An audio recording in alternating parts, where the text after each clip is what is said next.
Sleep vocabulary. आज हम वो शब्द करने वाले हैं जो कहीं ना कहीं सोने से संबंधित है, नींद से संबंधित है। तो first word is slumber. Slumber का मतलब है नींद। स्लीप की जगह स्लम्बर कह सकते हैं। मैंने एग्जांपल लिखा है, my slumber was interrupted by your loud music. तुमने लाउड म्यूजिक से, तेज म्यूजिक से मेरी नींद खराब कर दी। तो स्लम्बर का मतलब है स्लीप। Second is 40 wings. देखो 40 विंग्स का मतलब क्या है? 40 विंग्स को हिंदी में बोलते हैं झपकी। हम कई बार बस में जा रहे हैं, 5 मिनट की झपकी ले ली। कई बार ट्रेन में जा रहे हैं, 5 मिनट की झपकी ले ली। क्लास में बैठे हैं, टीचर का थोड़ा ध्यान हटा, हमने इतने में 2 मिनट की झपकी ले ली। तो छोटी सी झपकी को बोलते हैं 40 विंग्स। तीसरा वर्ड है यौन, उबासी। कई बार ऐसा हम जो करते हैं उसको बोलते हैं उबासी, उसको बोलते हैं यौन। इंग्लिश में इसको बोलते हैं ड्राउजी एंड लेथार्जी। लेथार्जी का मतलब है सुस्ती आना। कई बार बोरिंग लेक्चर चल रहा है, कुछ समझ तो आ नहीं रहा, नींद आ गई, तो इसको बोलते हैं यौन। इसके बाद चौथा वर्ड है लुलाबाई। लुलाबाई का मतलब है जब किसी बच्चे को लोरी सुनाई जाती है। कई छोटा बच्चा जो है सो नहीं रहा है, तो उसकी मदर उसको गाना सुना रही है, लल्ला लल्ला रोरी दूध की कटोरी वटएवर, तो उसको बोलते हैं लुलाबाई। नेक्स्ट इज टॉसिंग, करवट बदलना। हम कह रहे हो करवट बदलता रहा सारी रात, तो टॉसिंग का मतलब सिक्का उछालना नहीं है, करवट बदलना।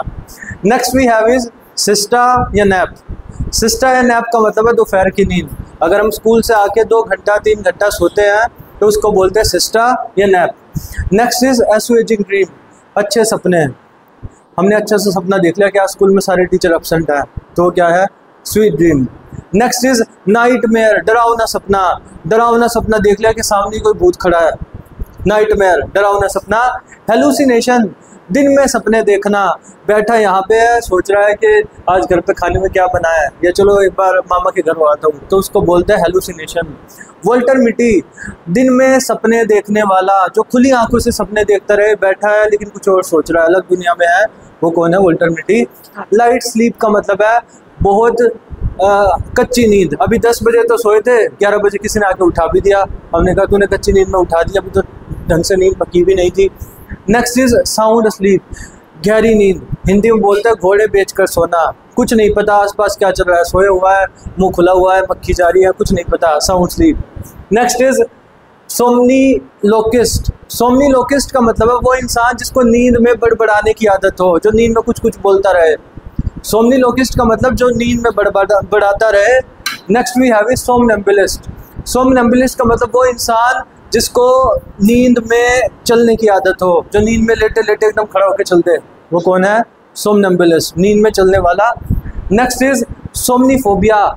सोमनीफोबिया का मतलब है जिसको नींद से डर लगे, सोने से डर लगे। मान लो जब भी सोता है डरावने सपने देखता है, अब कह रहा सोऊंगा ही नहीं, जब भी सोता हूँ डरावने सपने आते हैं, तो वो कौन है? जिसको नींद से डर लगे, सोमनीफोबिया। इनसोमनिया, नींद ना आने की बीमारी। रात के 2-2 बजे तक जागता रहता, नींद ही नहीं आती, तो ये बीमारी है, इसको बोलते हैं insomnia. An early bird. An early bird का मतलब है वो इंसान जो सुबह जल्दी उठता है, सुबह 4 बजे 5 बजे, उसको बोलते हैं अर्ली बर्ड। अ लेट नाइट आउल। अ लेट नाइट आउल का मतलब यहाँ पे उल्लू नहीं है, इसका मतलब वो इंसान जो रात के 1-1 2-2 बजे सोता है, जिसको देर से सोने की आदत हो, उसको बोलते हैं अ लेट नाइट आउल।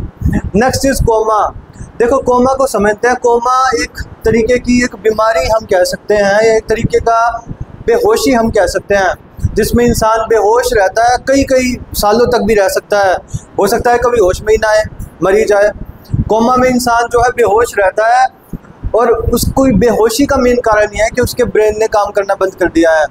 तो जब कोई कोमा में चला जाता है, किसी के सिर में बहुत गहरी चोट लगी है, वो मरा भी नहीं है, जिंदा भी नहीं है, कोमा में है, वेंटिलेटर पे है, तो कोमा जनरली जब इंसान जाता है जब उसका ब्रेन का हिस्सा कोई डैमेज हो जाता है। And last is sluggabed. Sluggabed का मतलब वो व्यक्ति जो हमेशा बेड में ही रहना पसंद करे, जिसको बहुत ज़्यादा सोना पसंद हो, बेड में ही खाना ले आओ, हो सके तो वॉशरूम भी बेड में ले आओ, तो उसको बोलते हैं sluggabed. A person like to spend time in bed.